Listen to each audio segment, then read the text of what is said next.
બારડોલી શહેરમાં માનવ સેવા અને ધાર્મિક શ્રદ્ધાનું અનોખું ઉદાહરણ જોવા મળી રહ્યું છે। બારડોલીમાં શ્રી યોગ વેદાંત સેવા સમિતિ દ્વારા ઉનાળાની તીવ્ર ગરમીને ધ્યાનમાં રાખીને દર રવિવારે શહેરના વિવિધ વિસ્તારોમાં ઠંડી છાશનું વિતરણ કરવામાં આવી રહ્યું છે। આ સેવા કાર્યમાં સમિતિના સભ્યો તેમજ સેવાભાવી લોકો ઉત્સાહપૂર્વક જોડાઈ રહ્યા છે। ગરમીમાં રાહદારીઓ, મજૂરો, રિક્ષા ચાલકો અને સામાન્ય નાગરિકોને રાહત મળે તે હેતુથી આ સેવા લોકોમાં પ્રશંસા પામી રહી છે। ખાસ કરીને બપોરના સમયે છાશ વિતરણ કરવાથી ગરમીથી પરેશાન લોકો માટે આ સેવા આશીર્વાદરૂપ બની રહી છે। સમિતિ સાથે જોડાયેલા અનુયાયીઓનું કહેવું છે કે આસારામ બાપુ પ્રત્યેની તેમની શ્રદ્ધા અને ભક્તિ આજે પણ અડગ છે।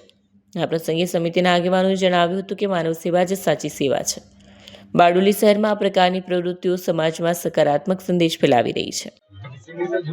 મારું નામ ડૉક્ટર જનકસિંહ હિંમતસિંહ રાઠોડ, શ્રી યોગ વેદાંત સેવા સમિતિ બારડોલી, પરમ પૂજ્ય સંત શ્રી આસારામ બાપુજીની પ્રેરણાથી છેલ્લા 15 વર્ષથી અમે લોકો દર વર્ષે ઉનાળામાં બાપુજીની આજ્ઞા હતી કે પૈસાદાર માણસો તો ગમે ત્યાં જઈને ઠંડુ પી લે, પરંતુ ગરીબ માણસો જો ખૂમચાવાળા, દાઢીવાળા, રિક્ષાવાળા એ બિચારા ક્યાં જાય?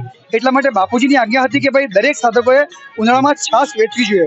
એટલે અમે લોકો છેલ્લા 12 વર્ષથી ઉનાળામાં કમસે કમ 20 રવિવાર જેટલી છાશ અમે લોકો વેચીએ છીએ અને એ પણ ખૂબ સાત્વિકતાથી બનાવીએ છીએ કે જેમાં ઘરે બનાવેલા ભેંસના દૂધનું દહીં અને એ દહીંમાં સંતકૃપા ચૂર્ણ, મીઠું, જીરું, ખાંડ, મતલબ પીવાથી ખાલી છાશ પીવા ન મળે પણ સ્વાસ્થ્ય પણ સુધરે એ માટે અમે લોકો સરસ મજાની છાશ વેચીએ છીએ।